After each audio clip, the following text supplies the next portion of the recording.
Bonjour à toutes et à tous. Merci d'avoir répondu présent, soit ici dans la salle à Paris, soit en ligne, si vous nous suivez sur les réseaux. Car c'est vrai que ce n'est pas toujours mobilisateur de parler d'environnement et de climat et de CSE. Donc merci beaucoup pour ceux qui sont présents. Alors on va vous expliquer l'essentiel de ce qu'on peut dire sur l'environnement, le climat et puis les enjeux qui concernent le CSE. Mais donc, je me présente auparavant. Je suis Bernard Domergue, journaliste à Actuel CSE, rédacteur en chef. En deux mots, Actuel CSE, c'est un journal en ligne des éditions législatives, Lefebvre Dalloz, un éditeur juridique. Donc, on fait chaque jour une édition très informée sur les mandats et sur la vie de l'entreprise. Alors, je pense que tout le monde a remarqué qu'il faisait froid ce matin. Et ça, c'est une discussion qui concerne tout le monde. Est-ce qu'il va faire beau? Est-ce qu'il va pleuvoir? Est-ce qu'il fait beau? Est-ce qu'il fait froid? Par contre, la notion du climat à moyen terme et ses conséquences sur l'emploi et l'économie, ça, c'est quelque chose de beaucoup plus difficile à investiguer. Et ça reste difficile d'intéresser les gens sur ce sujet. Et pourtant, on sait bien que notre avenir est quand même conditionné, enfin l'avenir de l'homme est conditionné par sa capacité à essayer de maîtriser le réchauffement de l'atmosphère. Sinon, les conséquences vont être écologiquement et puis de façon économique pour les emplois, pour les filières et pour les métiers vont être catastrophiques.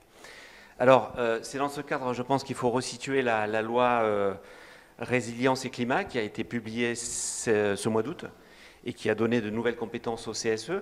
Alors, pour résumer très schématiquement, on peut dire que vous avez une compétence en matière de marge générale de l'entreprise.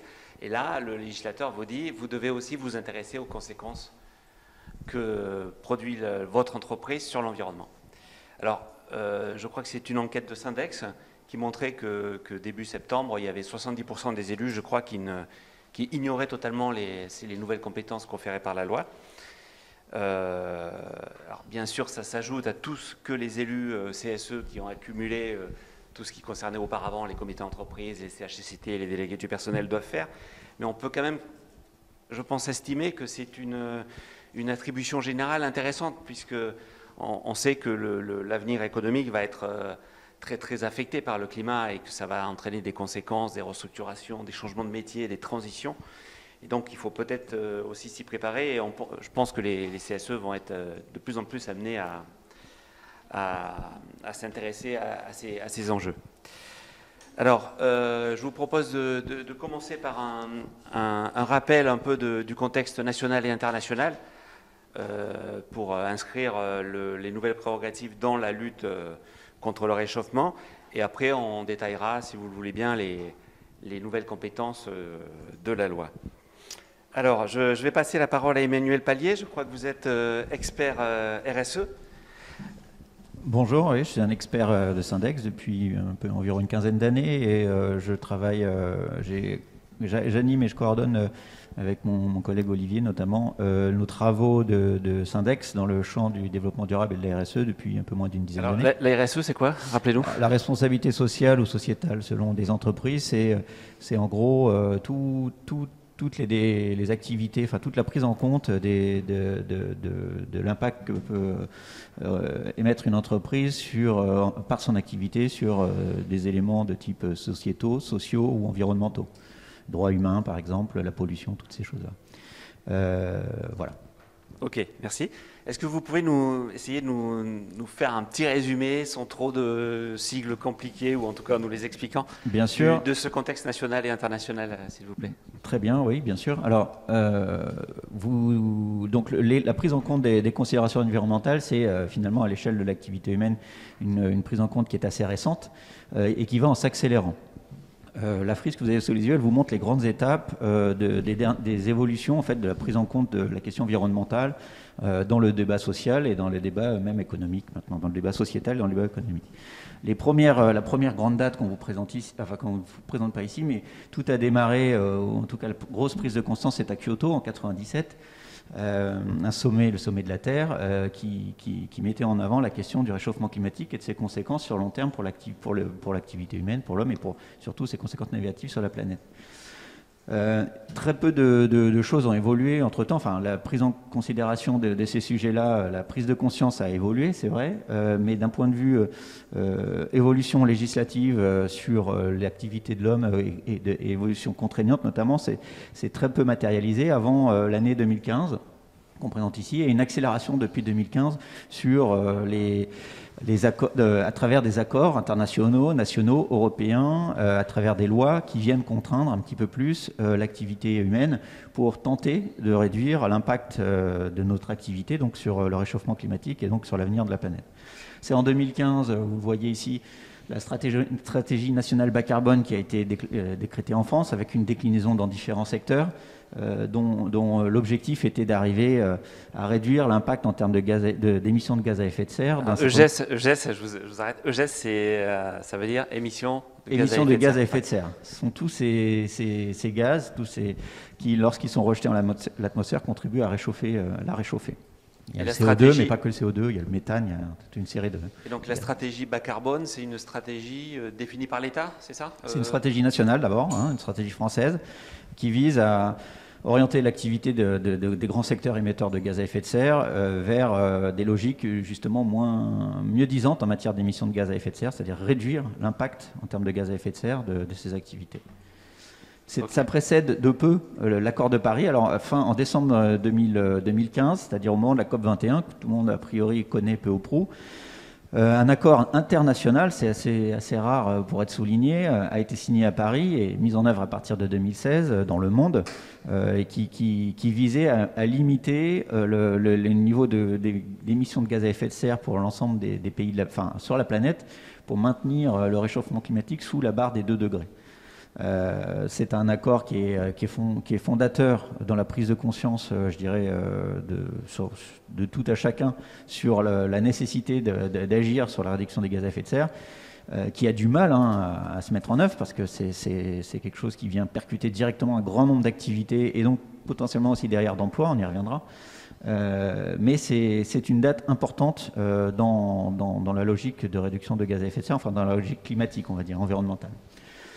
En France, on a aussi en 2017 une loi importante, très importante même parce qu'elle est plutôt unique à l'échelle mondiale. C'est la loi sur le devoir de vigilance qui ne traite pas que des questions climatiques, mais c'est une loi qui s'impose aux entreprises de plus de 5000 salariés. Enfin bon, il y a des conditions évidemment, elle s'applique surtout aux grosses entreprises et qui les oblige à produire un plan de vigilance, c'est-à-dire toute une série de démarches et qu'elle formalise dans un document dans lequel elle va identifier tous ses impacts en termes environnementaux, en termes sociétaux, ses impacts à elle, mais aussi les impacts de ses sous-traitants, donc une forme de responsabilité des gros acteurs vis-à-vis de leurs sous-traitants sur la façon dont ils gèrent leur activité.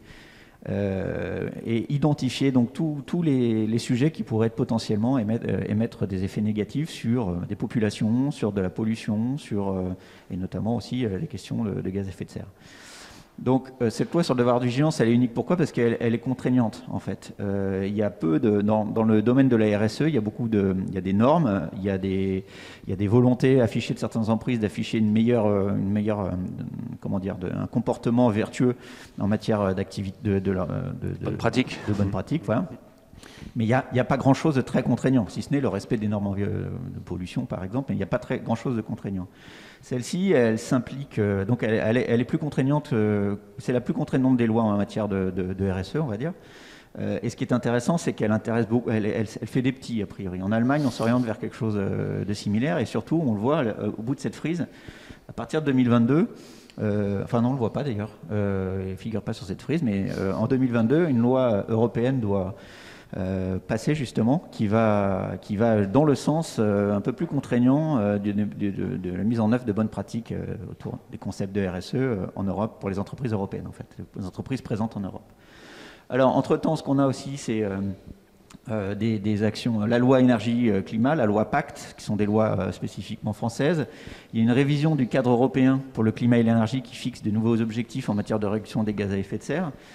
Et puis plus récemment, dès cette année, en fait, le Pacte vert pour l'Europe, qui est un cadre européen qui brasse très large, qui est mieux disant aussi, qui est vertueux en matière environnementale, qui ne s'adresse pas qu'aux questions climatiques. On ne traite pas que des questions climatiques dans ce pacte vert européen. C'est intéressant et c'est important de le dire parce qu'on va le voir, la loi climat aussi, elle porte un nom trompeur. En fait, on est sur une loi qui ne traite pas que du climat, elle traite des questions environnementales au sens large. C'est la même chose avec le pacte vert européen. On a évidemment l'ambition de réduire la question climatique, de réduire les problématiques d'émissions de gaz à effet de serre, mais pas uniquement. Derrière, ce pacte vert européen, il appuie toute une série de démarches qui visent à introduire, à agir sur la pollution des sols, à agir sur les systèmes alimentaires, sur la qualité des approvisionnements, sur toute une ambition autour des sujets environnementaux qui dépassent très largement la question climatique ou qui parfois peuvent avoir un effet collatéral sur l'ambition Ce climatique. pacte vert européen s'impose aux États membres de l'Union européenne. C'est ça. Et il se décline ensuite. Alors, il vient ensuite percuter un certain nombre de politiques européennes déjà en place, de politiques notamment de coordination industrielle ou des politiques sectorielles. C'est-à-dire que toutes les politiques européennes qui ont pu être passées avant en matière de coordination industrielle, de politique industrielle, d'émissions de CO2 sont amendées par ce pacte vert européen qui vient renforcer. C'est un pacte qui va jusqu'à quelle période? C'est pluriannuel? C'est un objectif Il y a une ambition, je crois que c'est sur la page suivante, alors peut-être qu'on ne l'a pas mis. Il y a des objectifs déjà de réduction de 55% des gaz à effet de serre à l'horizon 2030.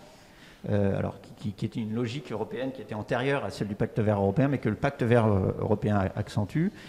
Ça veut dire quoi? Ça veut dire l'ambition étant pour l'Europe d'être neutre en carbone en 2050, c'est-à-dire ne plus émettre de gaz à effet de serre à l'horizon 2050. Oui, c'est un objectif très ambitieux. C'est très ambitieux.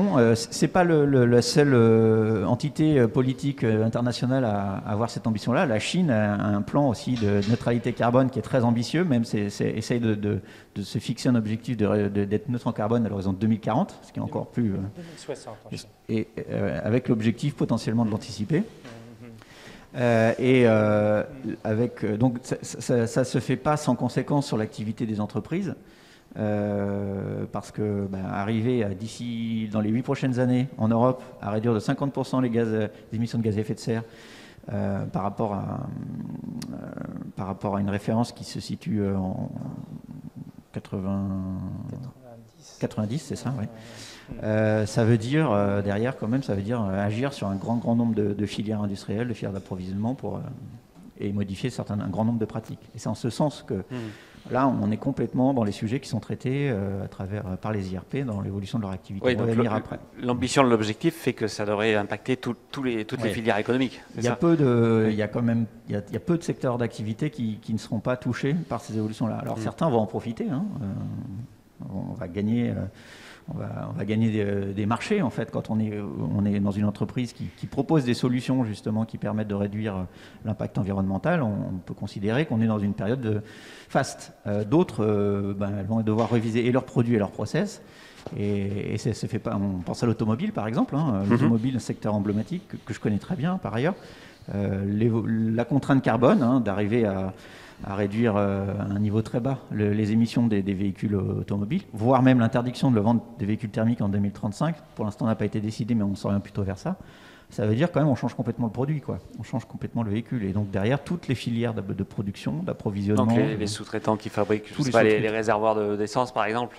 Voilà, c'est ça. Ou un pot d'échappement, ou un injecteur. Il n'y a plus d'injecteur dans un véhicule électrique. Donc derrière, il y a une transformation de l'emploi, il y a une transformation des chaînes de valeur qui se fait finalement à un rythme assez soutenu, parce que 2035, à l'échelle industrielle, c'est presque demain, quoi. D'accord. Enfin, c'est demain. Et peut-être pour revenir à votre fil, qu'on voyait tout à l'heure, en 2021, donc, il y a la loi climat et résilience dont on va reparler, il y a le pacte vert que vous évoquiez, mais il y a aussi la COP26 de Glasgow. Qu'est-ce qu'on peut dire de façon très, très schématique sur cette conférence internationale où les États prennent des engagements, mais c'est pas immédiatement traduit dans les faits Non, voilà. En 2015, en décembre 2015, on avait eu la COP21 où il y avait des engagements avec des signatures, c'est vrai. Et depuis, on lutte pour essayer de les mettre en place, quoi. Pour les faire respecter, ces engagements. C'était l'enjeu de la COP qui s'est tenue cette année à Glasgow, pardon. Oui, c'était de mettre aussi devant leur responsabilité un certain nombre d'États qui ne jouent pas forcément le jeu. Donc on est plus dans finalement une logique politique là, de rapport de force entre des zones pour arriver à mettre en œuvre des engagements qui ont été pris il y a quelques années. Et je ne sais pas comment on jugera finalement Beaucoup d'observateurs ont trouvé ça décevant. Oui, voilà, on peut le dire comme ça déjà dans un premier temps. Parce qu'il n'y a pas eu finalement de grandes avancées en termes d'engagement sur les principaux pollueurs, en fait, les principaux axes de pollution, enfin pollution au sens atmosphérique, gaz à effet de serre, à l'issue de cette COP finalement. Hein. On a entendu les ONG et les principales figures environnementalistes, on peut considérer qu'elles ont pas... Elles ont mis le doigt quand même sur un problème, c'est qu'on a finalement peu avancé. C'est compliqué, hein.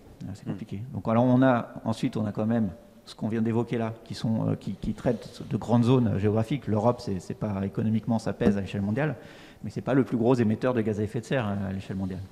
Les pays comme la Chine, la Russie ou les États-Unis sont bien plus contributeurs. Et c'est ceux qu'il faut arriver à faire bouger. Oui, puis on a la particularité du nucléaire, mais c'est un autre débat.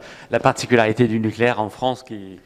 Alors, je parlais de l'Europe, parce qu'il faut savoir qu'en Europe, il y a aussi beaucoup de production au charbon, hein, notamment dans les pays de l'Est. Mais justement, c'est quelque chose, c'est des chantiers qui avancent au sein de l'Union européenne, même si c'est long, c'est compliqué, ça avance peut-être pas aussi vite qu'on voudrait. Mais la transition, l'arrêt, et notamment de la production d'électricité dans des pays comme la Pologne, qui fournit une très grande partie de son électricité au charbon, et elle est traitée par une coordination politique au niveau européen, avec des projets justement d'accompagner l'arrêt de ces centrales. Je pense que c'est ça qu'on aurait pu imaginer aussi dans ces pays qui sont des gros contributeurs de gaz à effet de serre, pour lesquels on n'a pas de maîtrise politique. Bon. Ok, merci pour ce rappel, Emmanuel. Olivier Chabrol, je crois que ça va être à vous. Ah oui, on a peut-être... oui, pour conclure, c'était sur le cadre européen. Sur le cadre français déjà. Non, c'est le cadre français. Ce qu'il faut savoir, ensuite on va aller sur la loi climat, qui est la dernière loi qui a un impact sur les entreprises en France.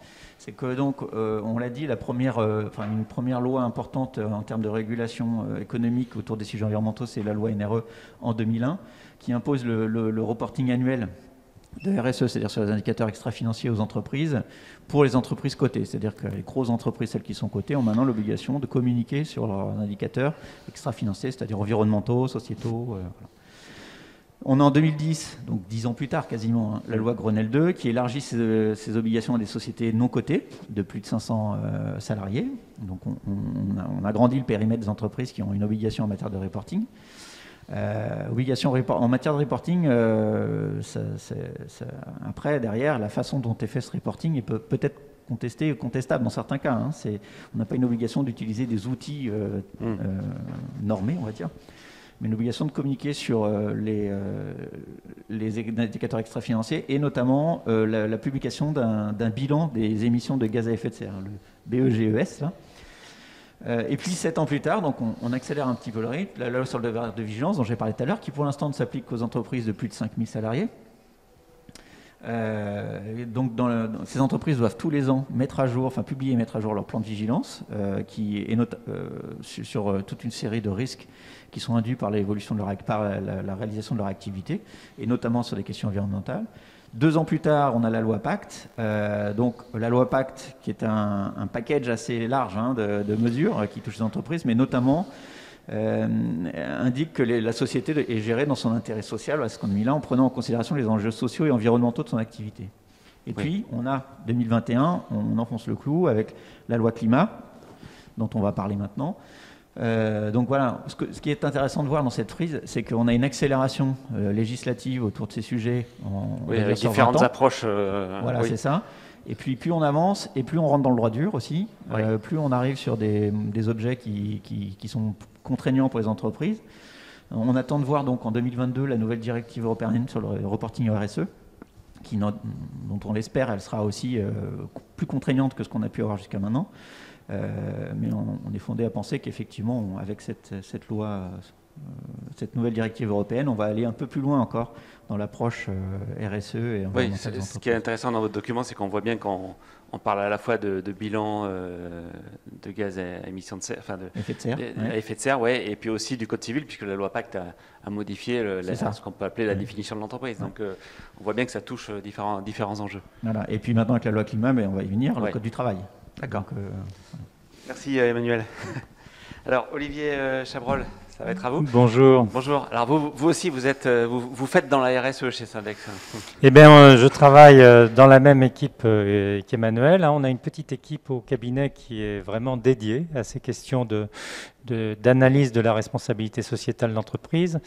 Et évidemment, ces questions de lutte contre le réchauffement climatique et d'adaptation des entreprises au changement climatique, il y a bien les deux aspects, font partie des sujets qui montent, Et on va être obligé même de monter encore plus vite que ce qu'on a fait ces dernières années, du fait de cette loi climat et résilience qui vient d'être votée en France. Alors en fait, dites-nous en quoi elle consiste pour l'essentiel. Alors en fait, elle est très vaste. Elle résulte de la Convention citoyenne pour le climat, qui a fait 150 propositions. Donc, c'est même plus de 150 articles qu'il y a dans la loi climat et résilience. Mais en fait, il y en a 4 qui nous intéressent particulièrement à Syndex. Et pour les CSE, c'est les articles 40 à 43 qui traitent justement de l'articulation entre les enjeux climat traités par les entreprises et le dialogue social.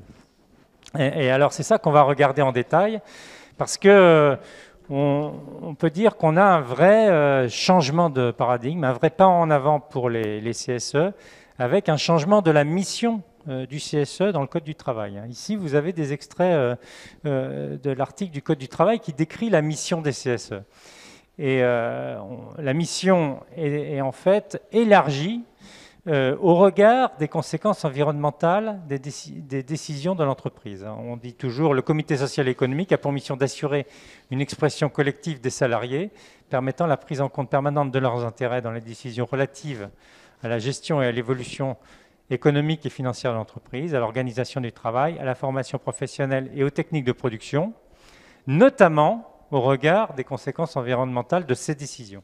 Donc là, ce qui est très fort, c'est qu'on parle des conséquences environnementales des décisions. C'est-à-dire, on va même au-delà de l'activité. S'il y a une décision, par exemple, de sous-traiter une activité ou de changer la flotte automobile qui est utilisée par les employés ou de construire un nouveau bâtiment, et là, on a des choses qui sont dans l'organisation même dans l'entreprise et qu'il va falloir argumenter aussi dans le dialogue social au regard de leurs conséquences environnementales. Le CSE est en droit de demander des comptes sur ces questions. Exactement. Non seulement en droit, mais l'employeur a un devoir de l'informer. Donc il y a un dialogue social qui devient obligatoire systématiquement au regard des conséquences environnementales de ces décisions. Et ça, c'est complété par le troisième alinéa de ce même article, qui indique bien clairement que le comité est informé et consulté systématiquement sur les conséquences environnementales de toutes les mesures habituellement traitées dans les CSE. Donc ça, c'est une option qui a été retenue par le législateur, qui est de dire on ne va pas faire une infoconsulte spécifique sur l'environnement. C'était une option qui était proposée. C'est ce qui avait été envisagé. On va irriguer l'ensemble du dialogue social à chaque fois en y ajoutant une partie de la réflexion, du dialogue, du débat, en intégrant les conséquences environnementales de ces décisions et la prise en compte de la transition écologique. Qu'est-ce que vous en pensez, vous, en tant qu'expert? Il aurait mieux valu avoir une consultation spécifique, type orientation stratégique, climat, à Syndex, qu'une compétence générale. En fait, on pense que c'est une approche pertinente à Syndex. C'est le fait d'intégrer l'environnement à l'ensemble des consultations. Par contre, c'est très ambitieux. Ça veut dire que véritablement, les CSE vont devoir se former, intégrer ces questions-là, et même d'ailleurs les employeurs aussi, qui ne sont pas habitués bien souvent à aborder ces questions-là. Il y a un vrai apprentissage à faire systématiquement, donc un changement des pratiques.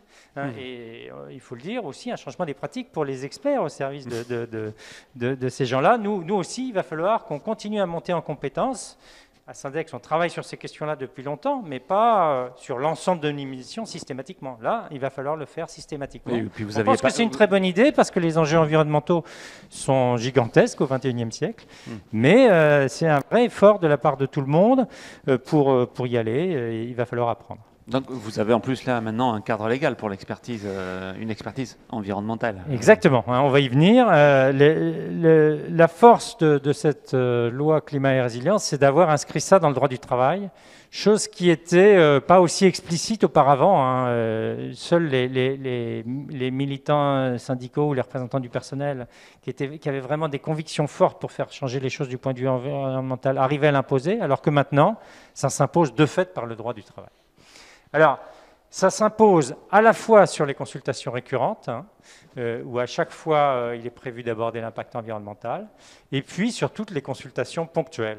Typiquement, une décision de déménagement, une décision de construction d'une nouvelle unité de production, de fabrication, un changement de périmètre de l'entreprise. Tout ça, ça fait partie des choses qui vont devoir être regardées du point de vue environnemental. Et même un plan de sauvegarde de l'emploi. C'est une décision de l'entreprise soumise à consultation et avis du CSE, sur lequel il y aura maintenant, normalement, systématiquement, un chapitre sur les conséquences environnementales de cette décision. Alors pour ça, une des questions qui va venir sans doute dans le débat, c'est quels moyens nouveaux on a pour disposer de ça.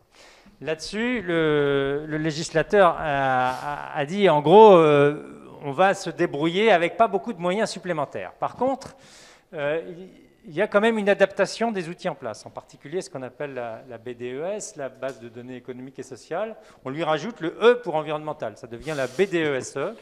Et donc, il y a une obligation d'intégrer des nouvelles informations sur les conséquences environnementales de l'activité. Les indicateurs, quand ils figuraient déjà dans le reporting obligatoire de l'entreprise, on pourra les transposer. Et surtout, mais on en débattra avec vous bien sûr, qu'est-ce qu'on peut négocier, oui, c'est un objet de négociation, donc il va falloir demander ce qui vous intéresse en tant qu'élu du personnel, en tant que représentant du personnel.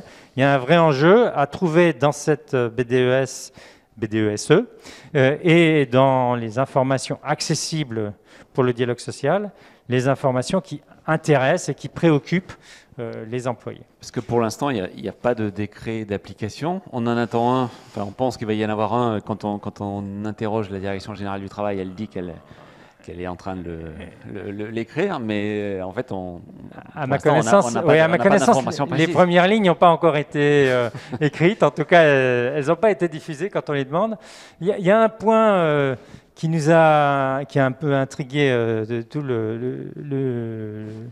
les syndicalistes et les experts, c'est dans le texte de loi, on parle d'un nouvel indicateur spécifique sur l'investissement environnemental en lien avec l'objet social de l'entreprise. Ça, c'est un terme qui n'était pas habituel en responsabilité sociétale des entreprises. Donc, au moins pour cela, il y aura un décret qui va venir pour expliquer ce qu'il y a derrière cette idée. Mais vraiment, à Syndex, on encourage les élus à ne pas attendre le décret. Il faut se saisir de ça maintenant. La loi, elle est opérationnelle, elle est en vigueur. Il y a beaucoup d'informations environnementales qui sont déjà disponibles dans les entreprises et hors des entreprises, chez des acteurs qui les surveillent.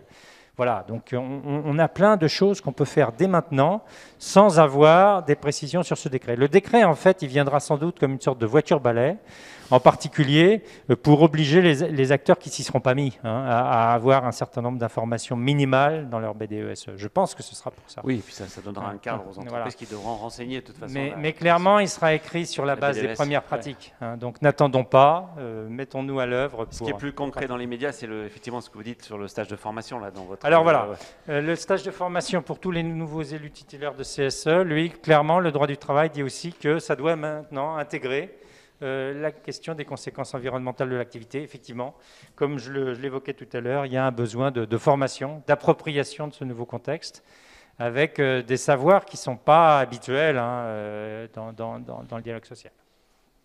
Alors, il y a aussi des nouvelles compétences pour les syndicats, en particulier pour ce qui concerne la gestion prévisionnelle des emplois et des carrières au niveau des branches, et puis la négociation sur les accords de gestion des emplois et des parcours professionnels au niveau de chaque entreprise. Donc ça fait l'objet d'accords qui doivent être renégociés tous les 5 ans dans les branches et tous les 3 ans dans les entreprises, et qui doivent désormais prendre en compte les enjeux de la transition écologique. Donc ça, c'est aussi une articulation explicite dans les plans de formation et les plans de reconversion. En particulier, comme le disait Emmanuel tout à l'heure, il y a beaucoup d'entreprises qui vont devoir réviser leurs activités, réviser leurs process. Et bien donc, ça a une implication sur les conditions d'emploi et les conditions de travail. On peut penser que c'est directement corrélé avec les plans de chaque filière pour la stratégie bas carbone aussi. S'il y a des mutations économiques. Il faudra effectivement qu'il y ait une cohérence d'ensemble qui, aujourd'hui, bien souvent est manquante. Au niveau des entreprises, cette cohérence, on ne la retrouve pas toujours quand on fait de l'analyse d'entreprise. Oui, puis on n'a pas tout à fait la même capacité à agir quand on est dans un grand groupe, et donc un groupe qui a des moyens, qui peut se permettre de préparer, en tout cas d'investir sur des changements, des transitions professionnelles en interne. Et quand on est dans une entreprise plus petite, qui est très dépendante de ses donneurs d'ordre et qui a très peu de marge de manœuvre, en fait. Donc là, il y a des choses aussi à penser, à anticiper à une échelle filière. Ok. Alors, pour conclure, moi, ce qui apparaissait peut-être pas dans les diapos là et qu'on peut vraiment retenir aussi, c'est qu'effectivement, il y a tout un cadre légal qui a été présenté tout à l'heure par Emmanuel, qui impliquait essentiellement des obligations de transparence et de reporting pour les grandes entreprises. Mais cette loi climat, elle s'applique pour tous les CSE. C'est-à-dire, dès qu'on a 50 employés, on doit mettre en place quelque chose pour avoir du dialogue social sur les questions environnementales. Et ça, c'est un vrai pas en avant. Tous les élus peuvent s'emparer de ce sujet, quoi. Exactement. Ouais. Là, on ne parle plus que des grandes entreprises, on parle de toutes les entreprises, pas les TPE, mais à partir de 50 employés. Dès qu'il y a un CSE, il y a maintenant obligatoirement, systématiquement, de façon récurrente et probablement fréquente, un dialogue social qui va porter sur les enjeux environnementaux. Ok, merci Olivier. Peut-être je vais passer la parole à Anne-Juliette Lecourt qui est avec nous, qui est à la CFDT. Vous travaillez sur le... venez là peut-être. Ouais. Je crois que vous prenez en charge les questions liées à l'environnement et au climat. Donc comment voyez-vous ce dialogue social dans les entreprises, puisqu'on voit bien qu'il y a à la fois de la consultation, éventuellement de la négociation.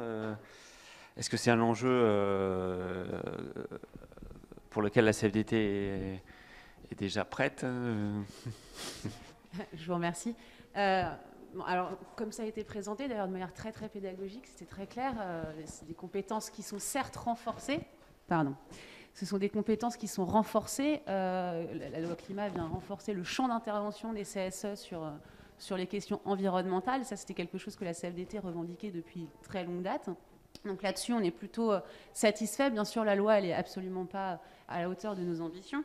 Mais ce qu'on peut dire d'ores et déjà, c'est que de ce renforcement et des leviers qui ont été présentés très, très précisément, qui sont aussi les leviers d'action soit existants, soit renforcés, parmi ceux qui étaient déjà existants, c'est l'opportunité très symbolique de venir légitimer l'action des CSE sur les questions environnementales.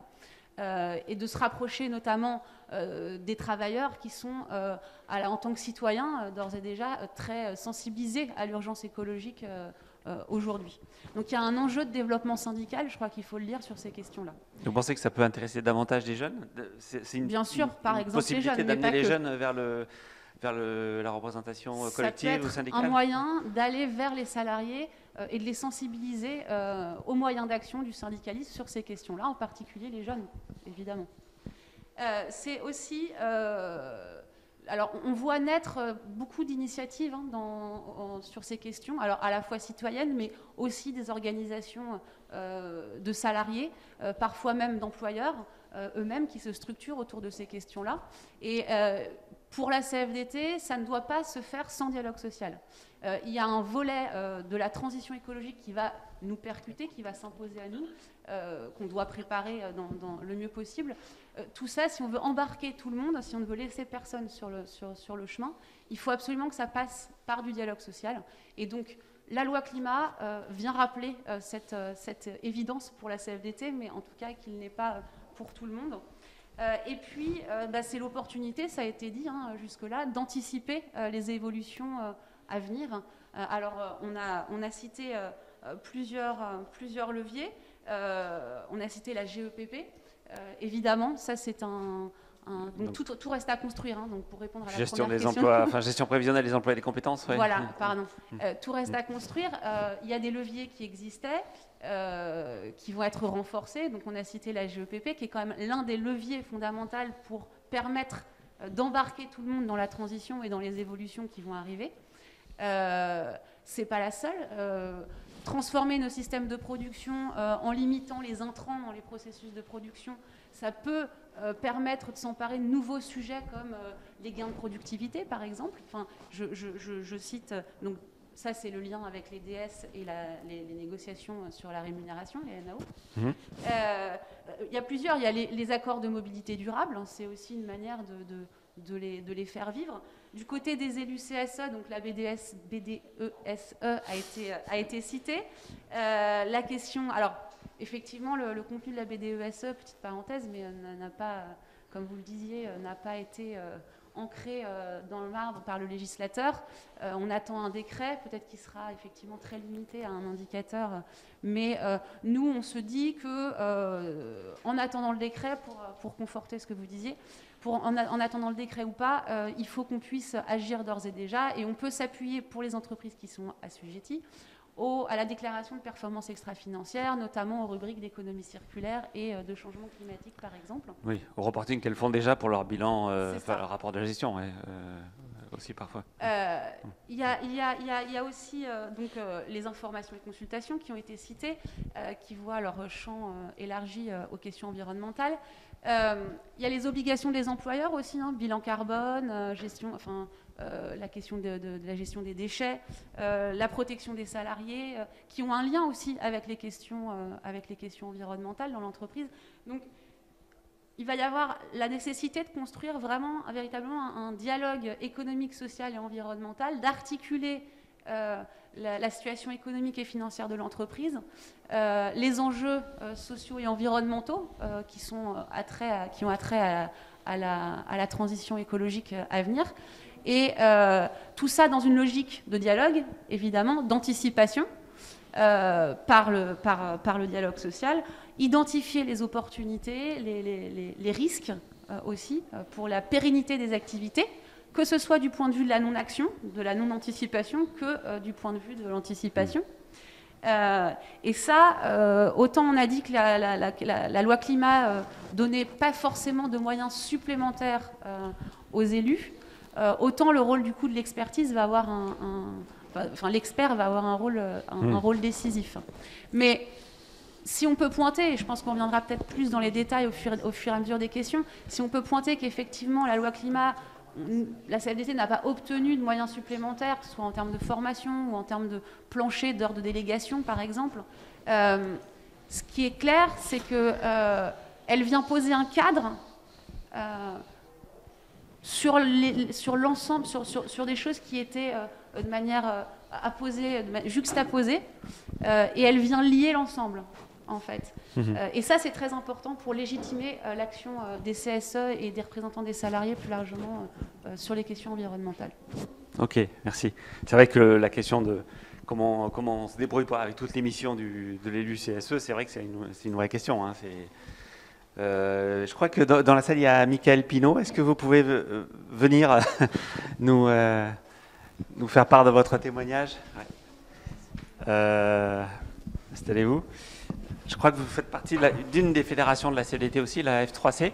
Oui. C'est quoi la F3C? C'est une fédération professionnelle qui a des secteurs très disparates. C'est pas une auberge espagnole, mais il y a beaucoup de choses dedans, donc des choses très intéressantes. Donc on a tout le secteur de la poste, on a les télécoms, on a le secteur artistique, on a les médias, on a l'audiovisuel, on a les prestataires. Et voilà, c'est une des grosses fédérations de la CFDT. Et donc, je crois que vous avez mis en place une sorte de réseau que vous appelez le réseau Sentinelle. Est-ce que vous pouvez nous expliquer de quoi il s'agit? Ça peut peut-être donner des idées à nous. Alors, le premier constat qu'on a fait, effectivement, c'est qu'il y avait énormément de choses qui se faisaient déjà dans les entreprises, dans les équipes syndicales. Et on a simplement en fait mobilisé en fait tous les collectifs et tous les DS, enfin, les délégués syndicaux, les DSC, les militants, les adhérents qui étaient déjà très actifs sur ces questions-là, où on avait déjà des collectifs dans les entreprises, des fois des collectifs qui étaient mués non pas par une organisation syndicale, mais qui étaient mués par un projet commun qui pouvait réunir des salariés non adhérents à la CFDT et des gens de la CFDT. Et donc ça a constitué ce qu'on a appelé, nous, les sentinelles vertes, puisque d'un point de vue historique, on avait déjà un réseau sur l'égalité homme-femme qu'on appelait les sentinelles. Donc, mais ce n'est pas des lanceurs d'alerte. Donc voilà. Alors la notion de lanceur d'alerte, on peut en discuter, mais ce qui est intéressant, ce qu'il faut retenir dans ce mot sentinelle verte, c'est la dimension de vigilance. Et je crois que dans tout ce que vous avez présenté aujourd'hui, il y a des choses effectivement qui évoluent. Donc le cadre évolue. Vous avez rappelé là, je crois que c'est la L2312 où effectivement on rappelle que le CSE doit assurer une expression collective des salariés. Maintenant on rajoute la brique environnementale. Mais je crois que le premier levier qui va réussir à avoir une vraie transition écologique au sein des entreprises, c'est tout simplement la mobilisation des salariés et l'écoute des salariés. Et je crois que, comme disait Anne-Juliette tout à l'heure, on est en un monde qui change. On a effectivement les salariés qui arrivent avec une conception différente de leur travail, qui ne veulent pas être en dissonance avec leur activité et puis également l'impact environnemental de leur entreprise. Il y a effectivement des enjeux d'emploi, de transformation des activités. Et donc, de fait, je crois que la première force, c'est effectivement d'être en capacité de mobiliser les salariés, de réussir à les écouter. Moi, il y a un sondage qui m'a profondément troublé. Il y en a deux, en fait. Il y en a un premier, c'était un sondage à l'échelle mondiale où on voyait qu'il y avait près de 70% des jeunes qui étaient en éco-anxiété. Oui. Pour moi, ça c'est. S'il doit y avoir une alerte au même niveau que le climat, c'est bien celui-là. Veut dire qu'est-ce qu'on prépare actuellement, quel monde on est en train de construire et d'assumer, en n'allant pas assez vite dans ce qu'on devrait réaliser. Donc ça, c'est un premier sujet. Puis un deuxième sujet, effectivement, Anne-Juliette Lecourt parlait de développement syndical. Il y a effectivement un vrai enjeu puisque il y a une enquête qui a été faite par le CNRS avec une unité de Sciences Po Grenoble, où on voit que par rapport à tous les sympathisants et militants de la cause climatique, on a 2 tiers de femmes et on a à peu près 80%, plus de 80%.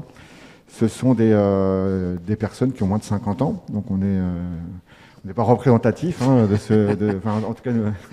cas moi je ne le suis pas. C'est un constat. Je viens juste de passer la barre et ce qu'il faut retenir, c'est que c'est effectivement, je dirais, l'inverse de ce que l'on constate aujourd'hui dans l'ensemble des organisations, je dirais, traditionnelles. Oui, alors qu'il y a un enjeu de renouvellement syndical. Alors, il y a un enjeu de renouvellement, mais je crois aussi qu'il y a un enjeu où, qu'à un moment donné, cet avenir-là que l'on prédessine aujourd'hui, il faut effectivement inverser la tendance, parce que les petits pas, c'est intéressant, mais je crois que ce qu'il faut maintenant, c'est effectivement mettre des bouchées doubles. Donc, les sentinelles vertes, la finalité, c'est de mobiliser déjà ce qui se faisait et puis effectivement réussir à impulser une vraie dynamique dans les entreprises. L'objectif, c'est d'avoir des collectifs CFDT très mobilisés sur ces questions, nourris parce qu'on produit de la formation, on produit des outils, on produit des cahiers revendicatifs et à un moment donné, ce qu'il faut, c'est agir en entreprise. Et tout ce que vous avez montré avant, qui était très intéressant, ce qu'il faut retenir, c'est que la RSE doit se syndicaliser absolument avec les salariés. C'est-à-dire qu'on ne peut pas continuer à avoir une présentation, je dirais, de bons élèves par rapport à des salariés qui, eux, maintenant, veulent également pouvoir objectiver des données, que ce soit la trajectoire carbone. Donc il faut réussir à objectiver tout un tas de données. Donc un des enjeux, effectivement, syndical, je pense, pour les organisations, pour les délégués syndicaux, pour les DSC, pour les élus des CSE, ça va être effectivement d'être en capacité de récupérer ces données-là. Donc on est sur des annonces intéressantes, BDESE, très bien. Maintenant, il va falloir caper, je dirais, les équipes pour aller chercher ces données pour pouvoir être en capacité d'objectiver. Quel conseil vous donne? Alors là, vous avez un discours syndical, forcément, pour la CFDT. Je suis syndicaliste. Mais pour vos équipes, c'est normal. Donc on voit bien la dynamique que vous avez mis en œuvre, mais quel conseil vous donneriez à tous les élus CSE pour commencer, par quoi ils peuvent commencer pour appréhender ces prérogatives environnementales? Alors, dans 2 jours, on a un rassemblement des DSC au niveau de la F3C. Donc on réunit 300 DSC de tous les secteurs dont je vous ai parlé tout à l'heure. On est encore dans la digestion des ordonnances Macron. Oui. On est encore dans le constat aujourd'hui qu'on peut faire où effectivement il y a moins de moyens et il y a plus de charges de travail. On se demande où est passée la question de la santé dans les entreprises. Donc on est encore dans ces difficultés-là. Donc un des enjeux, c'est de réussir à prioriser l'action syndicale. Et je crois qu'un des premiers sujets, effectivement, c'est de rassurer, je dirais, les élus qui sont en première ligne en permanence par rapport aux salariés. Là, on traite la question de la NAO. Et c'est effectivement de se mobiliser sur la question écologique et de la justice sociale. Les deux, sont intimement liés. En allant écouter les salariés. Parce que je crois qu'à un moment donné, on ne peut pas continuer à faire comme on faisait avant. Cet enjeu-là est trop important et je crois qu'une des premières manières, je dirais, de reprioriser les choses, c'est effectivement de se rassurer en allant questionner les salariés, en les emmenant avec eux. La question de la RSE, je disais qu'il faut la syndicaliser. Il faut faire avec les entreprises, donc il faudrait avoir une même dynamique. Et aujourd'hui, effectivement, on a des entreprises qui sont même volontaires, et même parfois on a des entreprises qui vont au-delà, parfois, de la mobilisation dans leur propre entreprise. Et donc, ce qu'il faut, c'est de réussir effectivement à construire un projet, je dirais, qui soit commun avec l'entreprise, avec les salariés. Et la loi, c'est bien, mais c'est vrai que si on ne l'utilise pas, elle va s'user très vite. Et il y a tellement de choses à faire aujourd'hui. Il faut effectivement les rassurer puis les emmener effectivement sur ces questions parce qu'on a énormément de victoires syndicales, on a énormément de choses incroyables et très positives qui se construisent tous les jours dans les entreprises sur ces questions. Et vous avez raison, la loi, on a bien vu que c'était surtout quelques mots. La compétence environnementale a été rajoutée avec quelques mots seulement. C'est un peu comme la liberté de la presse, quoi. La loi ne s'use que si on ne s'en sert pas, quoi. C'est ça. Tout à fait. Oui, Olivier, vous vouliez... Oui, alors peut-être pour rassurer aussi les syndicalistes et les membres de CSE, je ne l'ai pas évoqué ici parce qu'on est vraiment centré sur les CSE, mais le droit du travail évolue aussi pour les experts auprès des CSE. C'est-à-dire que nous-mêmes, à Syndex et dans les cabinets confrères, eh bien, on a aussi des nouvelles prérogatives pour investiguer sur les questions environnementales. C'est-à-dire que là, ça fait partie des outils complémentaires, évidemment, aussi, sur lesquels peuvent s'appuyer les CSE, c'est-à-dire demander à avoir un volet de l'expertise, un volet dans les consultations, dans la préparation de leurs avis classiques, que ce soit sur des consultations récurrentes ou sur des objets de décision ponctuelle.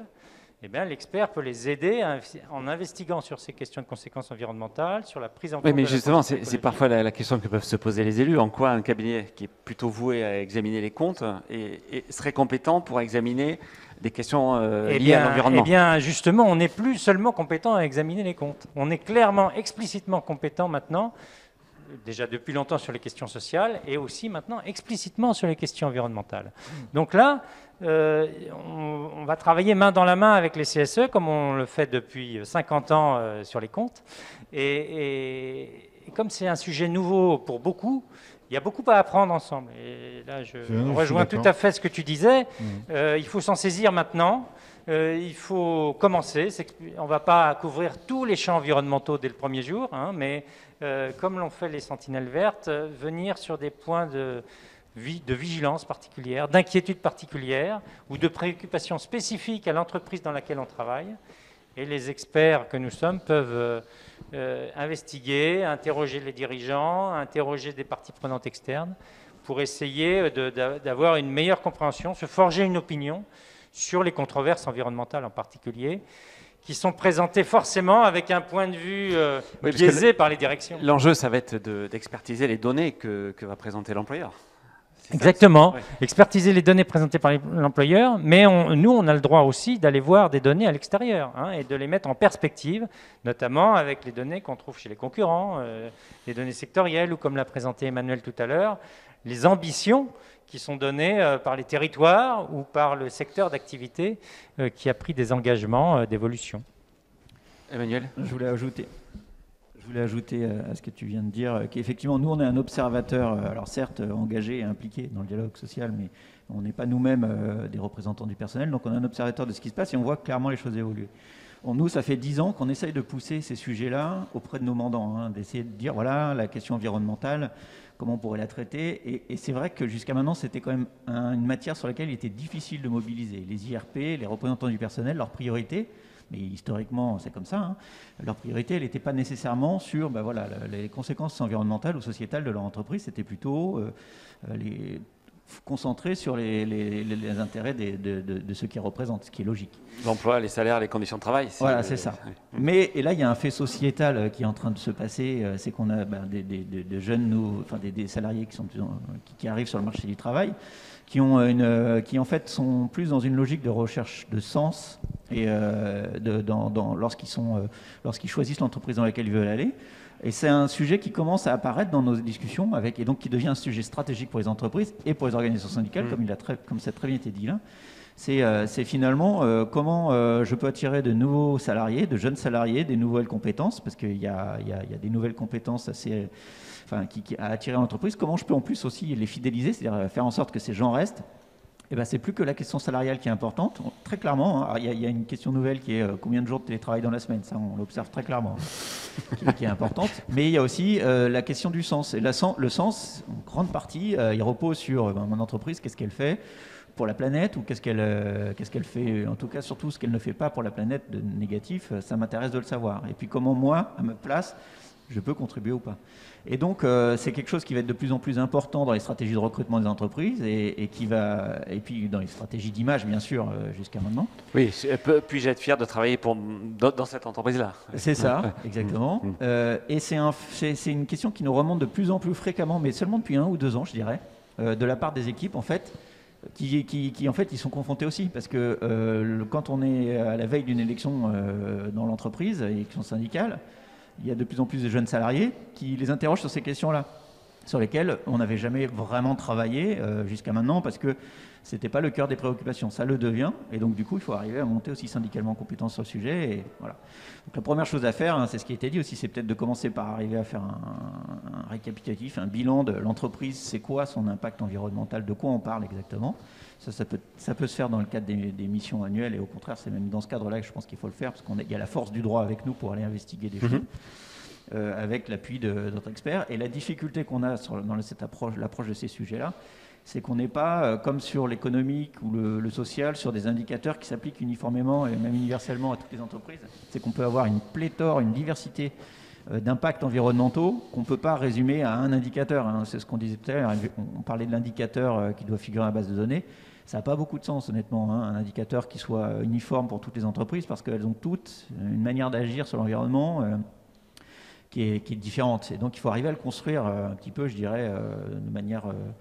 Mais votre conseil, c'est quoi alors pour les élus? C'est d'abord se former Alors, je pense que se former, c'est la première étape, parce que c'était quelque chose qui ne figurait absolument pas, ou alors pour les quelques élus qui étaient militants de la cause environnementale, je dirais. Hein.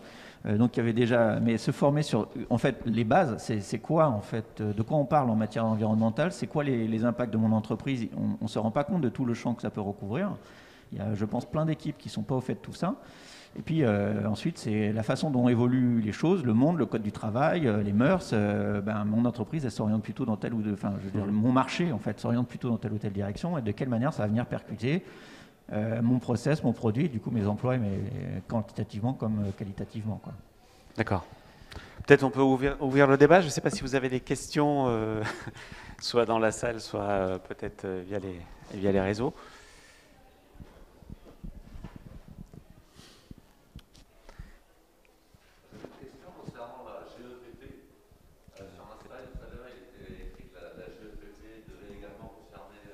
Attendez.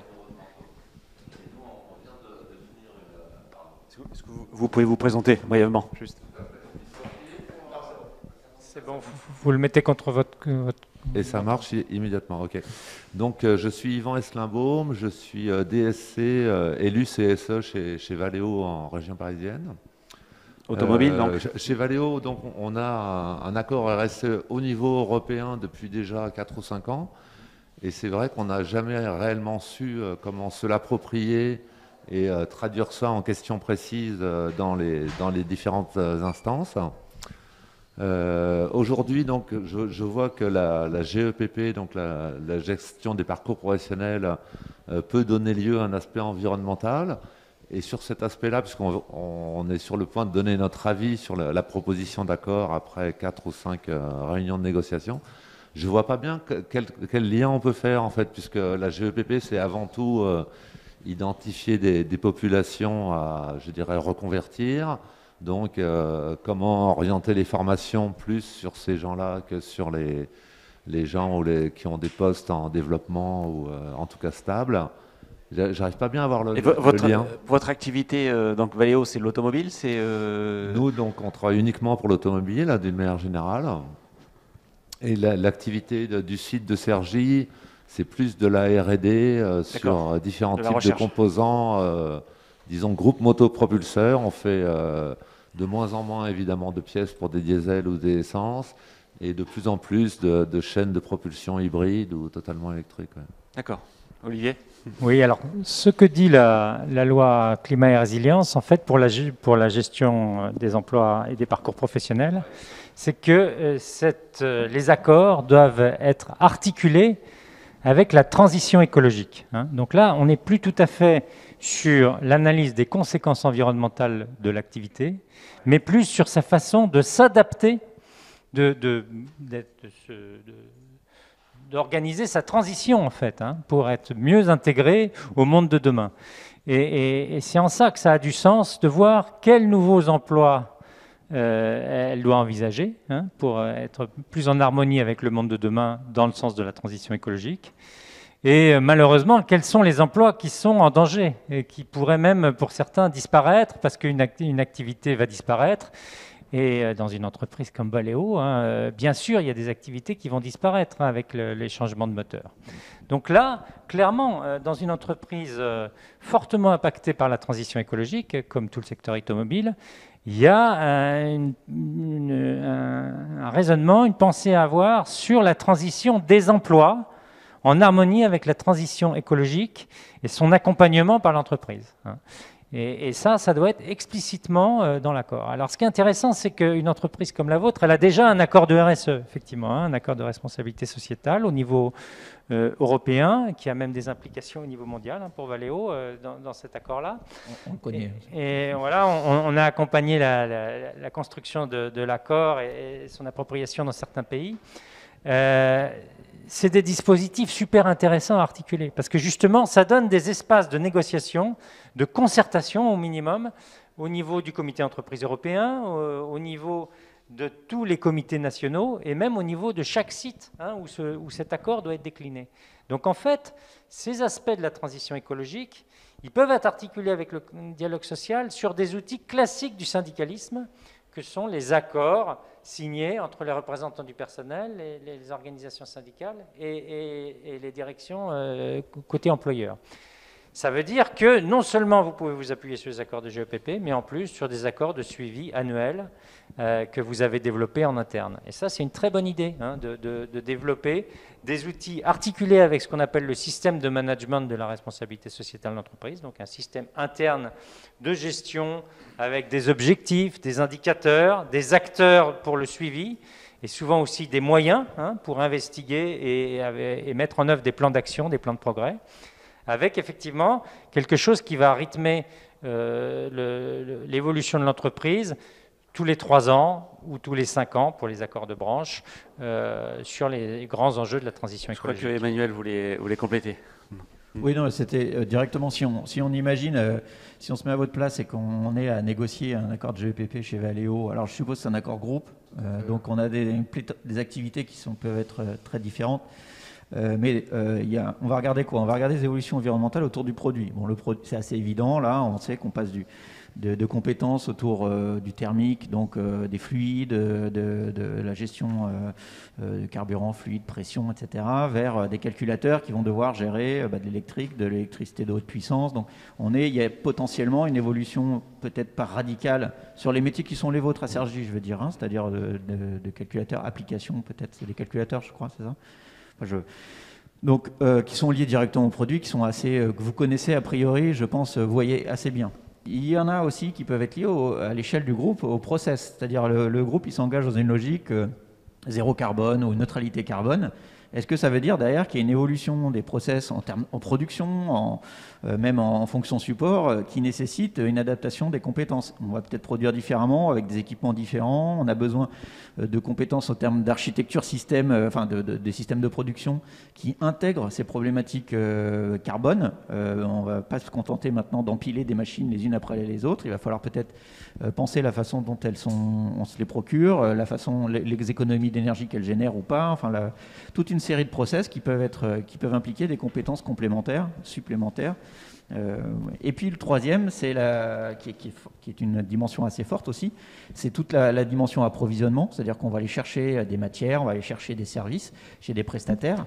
Et de plus en plus, ça avait commencé avec la loi devoir de vigilance, on va être comptable, on va intégrer dans notre bilan carbone aussi le carbone qui est généré par nos prestataires. Et du coup, ça, il faut savoir l'évaluer, il faut savoir l'identifier, il faut savoir l'évaluer. Il y a peut-être aussi, là, sur ces fonctions directes, au niveau des achats, au niveau des définitions produits, aussi des besoins nouveaux en compétences à travailler. Ça ne veut pas dire qu'on a besoin de recruter des nouvelles personnes qui ont un savoir-faire très différent. Non, non, je pense que c'est des briques qu'on peut venir... c'est des formations qu'on peut venir fournir à des salariés qui sont déjà en place. Et puis après, tout ça, ça a aussi des conséquences négatives sur peut-être certains métiers qui vont se réduire. Et on voit bien lesquels d'ailleurs dans le thermique. Ce que je trouve un peu compliqué, c'est de voir exactement les cas concrets sur lesquels on peut s'appuyer, parce que je dirais, très vite on perd le fil. C'est-à-dire que si on a une ligne qui est transférée d'Auvergne en Pologne, je veux dire, la question de savoir quelles sont les conséquences environnementales, est-ce qu'il y aura 3 fois plus de kilomètres faits en camion pour livrer ou ce genre de choses, c'est tout de suite plus de notre ressort. On passe au comité européen. Si on demande comment sont recyclés les déchets qu'on peut avoir à Cergy, parce qu'on fait beaucoup de prototypes et que nous, on voit régulièrement partir d'ébène avec des casters pleins d'aluminium ou des faisceaux électriques incroyables, on nous dit on a pris un sous-traitant qui gère la totalité. Alors, est-ce qu'on peut demander le cahier des charges qu'on applique à ce sous-traitant? Tout de suite, ils nous posent des limitations, en fait. Pour eux, leur traduction de la RSE, c'est de faire un beau rapport qu'on met disponible sur le site, comme ça on répond à la loi. On indique les consommations électriques, les consommations en eau, enfin un certain nombre d'indicateurs qu'ils ont évidemment eux-mêmes choisis. Et puis voilà, la vie est belle, quoi. C'est une bonne question. Comment éviter que les engagements environnementaux ne se limitent pas à une production de chiffres ou de rapports sur papier glacé, quoi. Alors effectivement, mais c'est en ça que le dialogue social est très utile et complémentaire aux exigences de reporting qui portent sur les entreprises au niveau consolidé, effectivement. C'est les groupes d'entreprises, quand il y a un groupe avec de nombreuses filiales, il suffit que le groupe, au niveau de sa tête, fasse son reporting consolidé avec l'ensemble des données de l'ensemble des filiales additionnées, en quelque sorte, pour répondre à la loi. Mais évidemment, ça ne répond pas forcément aux questions que vous avez localement. C'est ce que tu exprimes très bien. Et c'est en ça que ces nouvelles lois sur le dialogue social sont vraiment une porte ouverte pour poser des questions qui vous concernent localement. C'est-à-dire quelles sont les conséquences des décisions localement. Parce que forcément, quand on fait un reporting consolidé au niveau mondial, on publie un chiffre qui n'a pas de sens, dont on ne peut pas comprendre la réalité locale. Mais en fait, pour avoir produit ce chiffre, il faut qu'il y ait eu des chiffres de chacune des filiales, de chacun des établissements. Donc en fait, ces données, elles sont disponibles. Elles existent dans l'entreprise, dans ce qu'on appelle le système de management de la RSE. Et vous êtes en droit, désormais, de pouvoir exiger des informations sur ce qui a été évalué localement, mesuré localement, y compris en matière de conséquences environnementales, pour pouvoir vous faire un avis, exprimer un avis à l'occasion du dialogue social et en tout cas ouvrir un dialogue ouvert avec des questions auprès de vos responsables locaux sur ce que ça veut dire au niveau local. Et effectivement, pour certaines politiques générales, ce ne sera pas au niveau local que ce sera décidé, ce sera au niveau national ou au niveau continental ou au niveau mondial. quand on discutera du rapport mondial. Mais quand on a du dialogue dans un CSE local, on pourra aborder les chiffres locaux qui existent, qui sont disponibles dans l'entreprise. Olivier, on a une question posée par quelqu'un qui suit le débat en ligne, oui. qui résume bien, je pense, l'état d'esprit de pas mal d'élus. On nous dit, mettre toute cette énergie dans ces nouvelles prérogatives, n'est-il pas une manière de détourner les élus de leur principale mission, à savoir la défense des intérêts des salariés? Vaste question politique, mais la pérennité de la planète implique la pérennité des employés. C'est peut-être pas la même échéance pour une... Alors voilà, c'est une question d'articulation des échéances. Hein, et tout est là dans la mise en œuvre de ces nouvelles prérogatives, c'est comment les acteurs vont s'en saisir dans le dialogue social, à quel rythme, à quelle consultation ils vont l'articuler. Et là-dessus, on en est à un stade de questionnement. La pratique est juste en train de commencer. On est dans l'apprentissage, la compréhension de ces prérogatives. Et effectivement, il y a un moment pour tout. Un moment où il y a beaucoup d'employés qui risquent de perdre leur emploi, un plan de sauvegarde de l'emploi. Et bien, la priorité, ce sera la qualité de la transition à court terme. Vous répondez quoi à ça? En fait, assez directement que c'est lié finalement, parce que l'intérêt des salariés dans les années qui viennent, il va passer beaucoup par ces questions-là. C'est-à-dire que on parle de sujets qui vont être de plus en plus importants, et pour les raisons de long terme qui se posent, dans la gestion et dans le pilotage des entreprises, et qui ne sont pas du tout neutres en matière d'emploi, dans un sens comme dans l'autre. Pour l'instant, on en voit surtout des effets négatifs, mais si on ne partage pas justement les constats, les feuilles de route qui sont celles de l'entreprise sur sa stratégie carbone, sa stratégie environnementale, on ne peut pas se rendre compte en fait de l'impact que ça va avoir sur l'emploi dans l'entreprise. On sait, on l'a vu, si on reprend l'exemple de l'automobile, le passage à l'électrique, qui est une contrainte qui est posée pour des conditions environnementales, réduire les gaz à effet de serre, ça a un impact énorme sur les compétences et l'emploi. Et donc, l'intérêt des salariés, il passe aussi. Alors, c'est du temps, peut-être parce que c'est un nouveau sujet. C'est vrai, mais dans l'automobile, on est sur une mutation technologique qui paraît incontournable et absolument évidente. C'est moins le cas dans d'autres entreprises. C'est ça. Mais pour l'instant, c'est emblématique. En plus, l'automobile, ça paraît. C'est vrai dans énormément de secteurs quand même.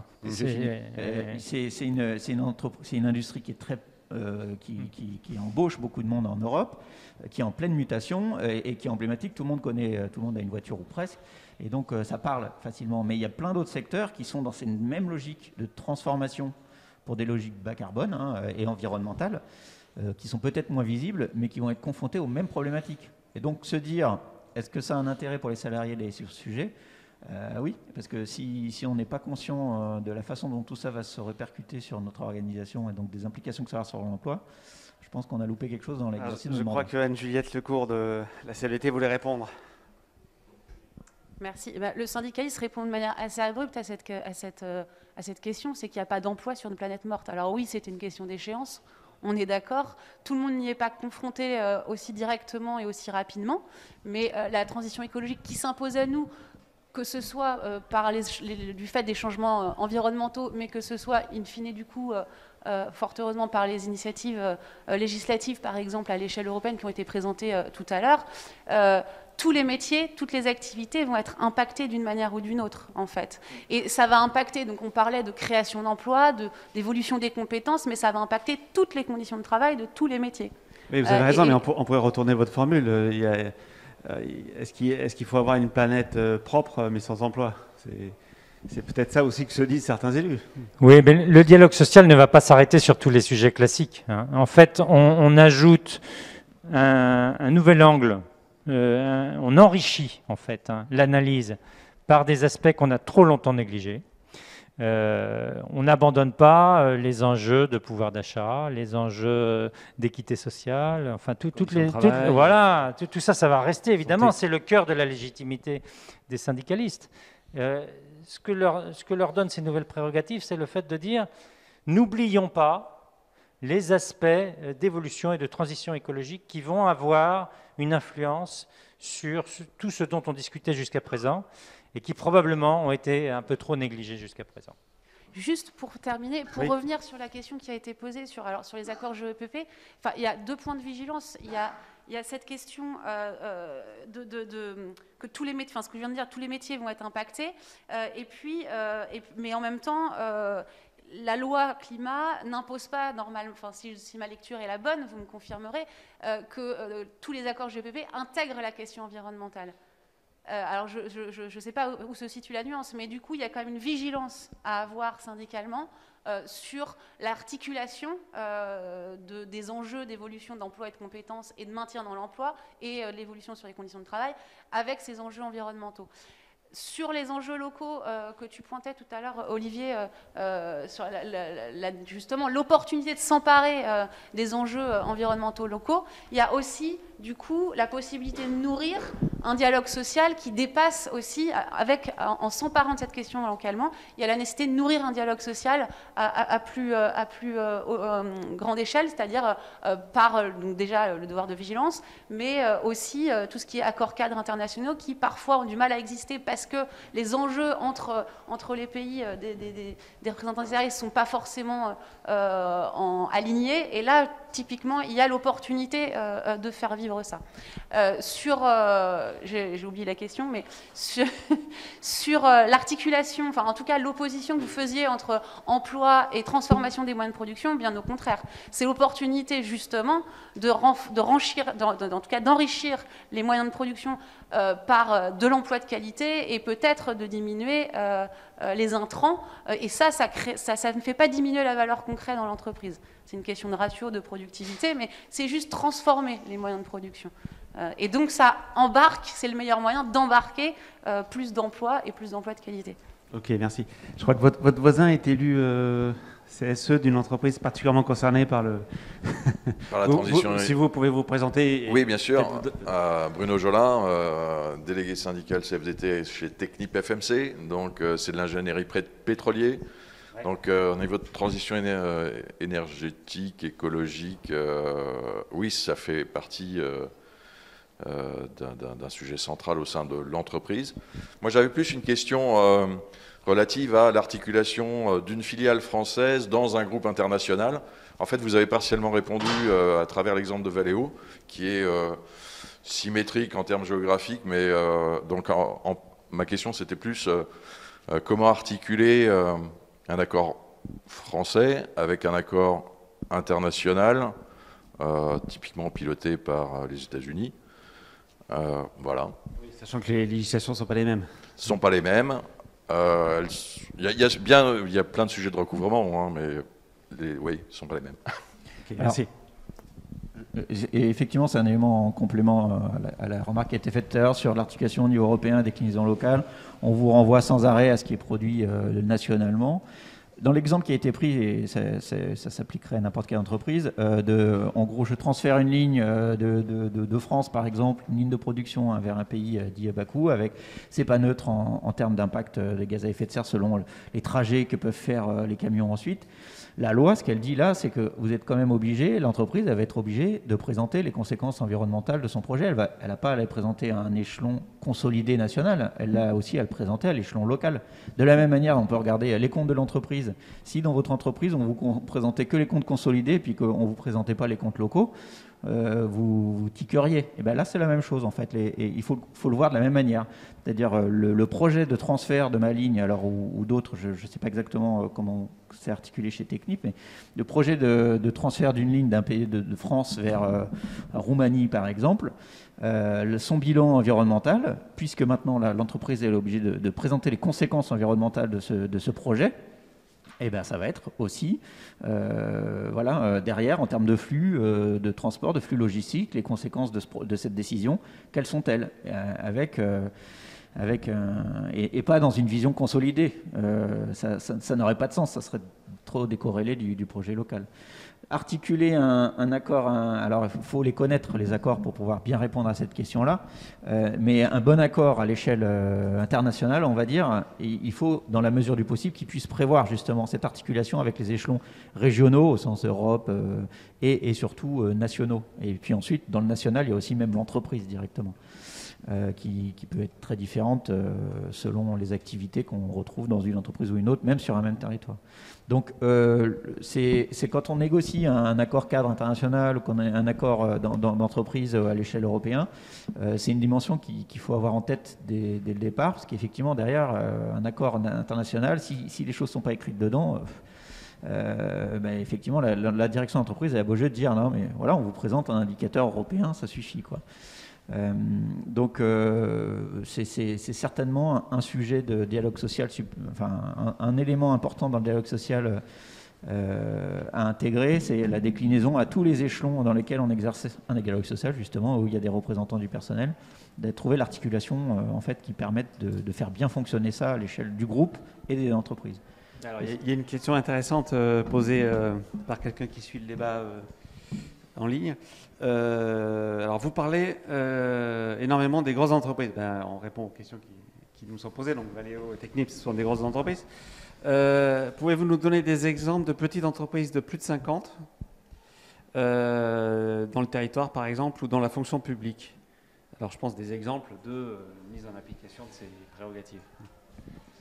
Alors, la loi climat, d'abord, elle ne concerne pas directement la fonction publique, elle concerne, ou alors des entreprises qui sont détenues par les pouvoirs publics, mais en tout cas des entreprises de droit privé qui ont un CSE.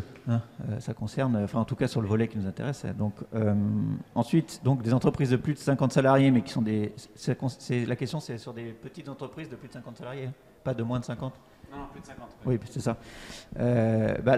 C'est pas très différent.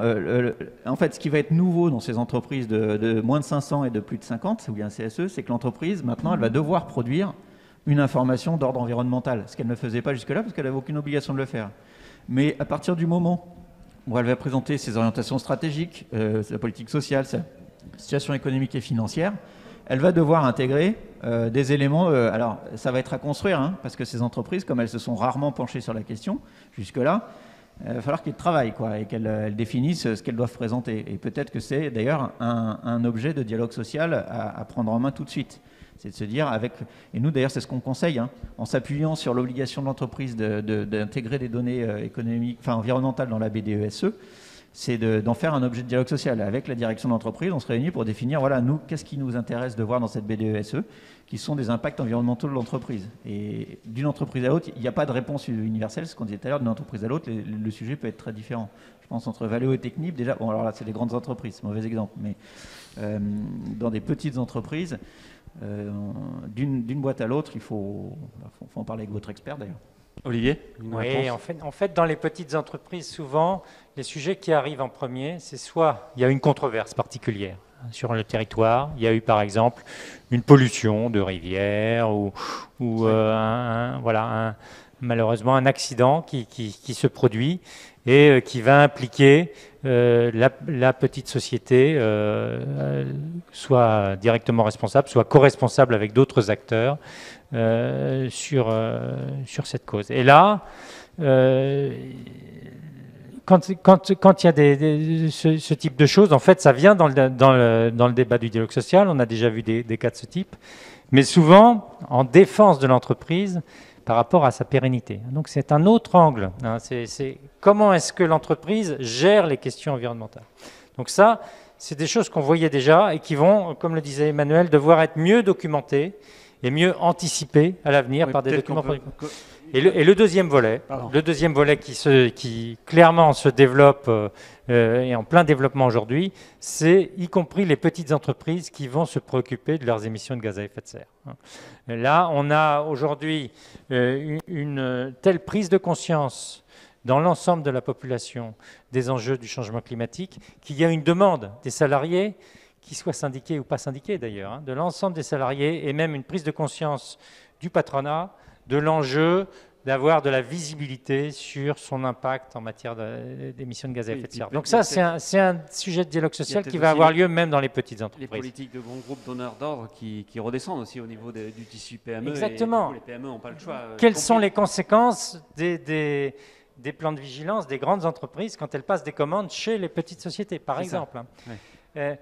Mais moi, ce que je vois même dans mon entourage, c'est des PME qui se posent la question de, typiquement, quel mode de transport pour mes salariés maintenant, ce genre de choses. C'est-à-dire, on parle pas forcément de l'emploi au sens large, mais au moins des conditions de travail, des conditions d'application des emplois.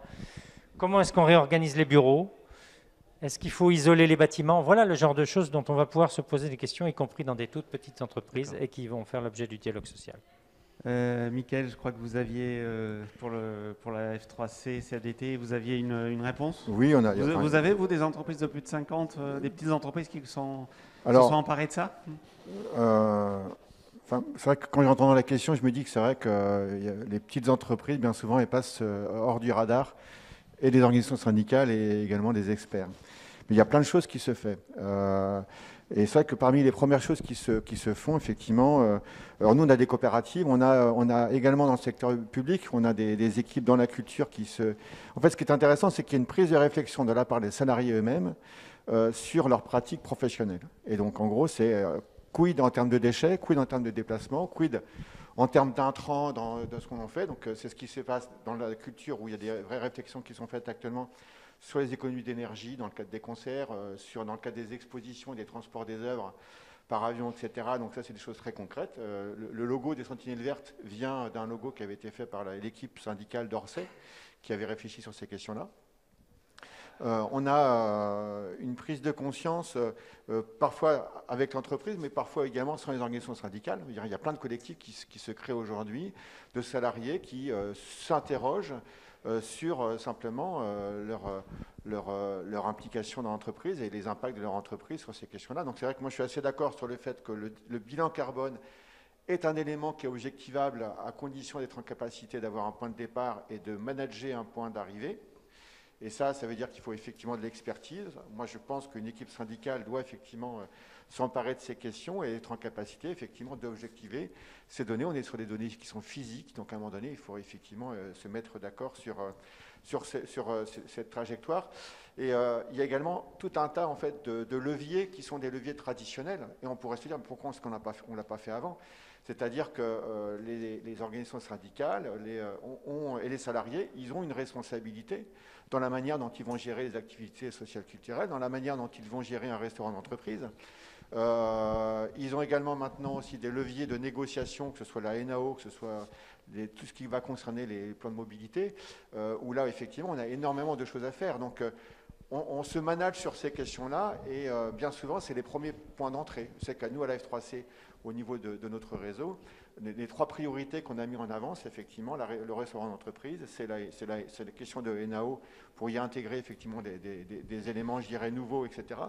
Et puis la question de la mobilité et la question des ASC. Oui, parce que j'allais vous faire réagir là-dessus, parce que la première politique sur laquelle le CSE peut avoir un levier très actif, c'est les activités sociales et culturelles, puisque là, il est en état de décider.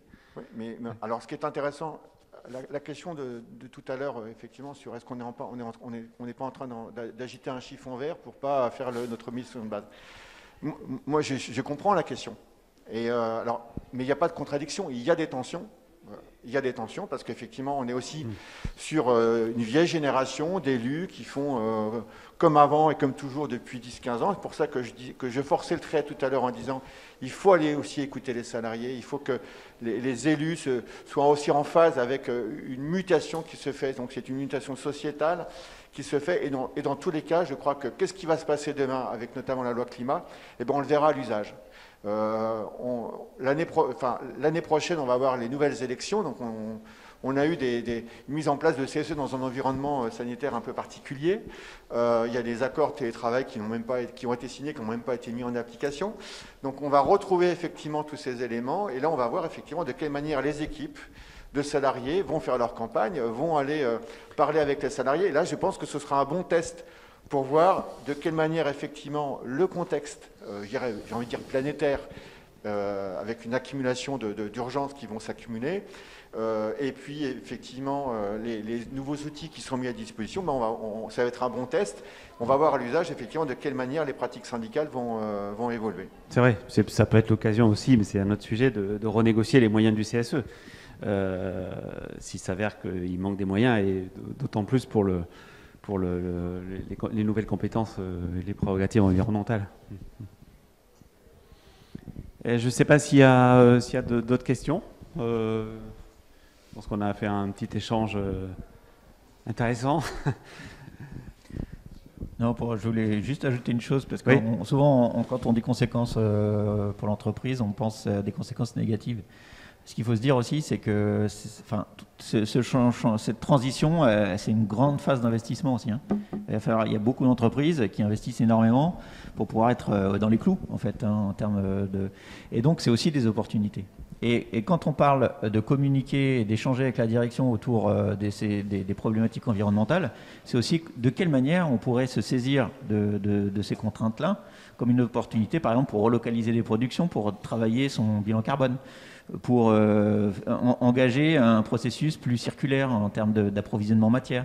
Et tout ça, derrière, potentiellement, c'est des activités oui, il y a du positif. Dans l'entreprise ou autour de l'entreprise. Voilà. Mais il faut s'en saisir de ces sujets-là pour pouvoir envisager d'éventuellement modifier le fonctionnement de l'entreprise, mais dans un sens qui permette de soutenir l'emploi et l'activité, mais chez nous, quoi. Olivier, un mot de conclusion? Oui, je pense que là, on a posé beaucoup de questions. On se rend compte qu'il y a une vraie opportunité qui est donnée par ce cadre. Et à Syndex, on a bien pris conscience aussi qu'il fallait arriver à prendre ce tournant-là et à accompagner les CSE pour bien s'en saisir. Donc cette matinée débat, en fait, elle s'inscrit dans tout un processus de renforcement de nos compétences sur les questions environnementales à Syndex. Et on va accompagner les CSE notamment au travers de formations. Hein. Vous pouvez trouver sur notre site internet des dates qu'on a programmées pour tout le premier semestre 2022 de formation des CSE en inter-entreprise ou en intra-entreprise du sur-mesure si vous le souhaitez. Et puis, de plus en plus de services aussi qui vont être des offres complémentaires d'expertise et d'analyse au service des CSE dans le cadre de leur mission. Donc, n'hésitez pas à nous consulter pour tout ça. On est disponible et prêt pour cela. Et on vient d'ailleurs d'éditer avec vous un petit lexique à l'usage des IRP.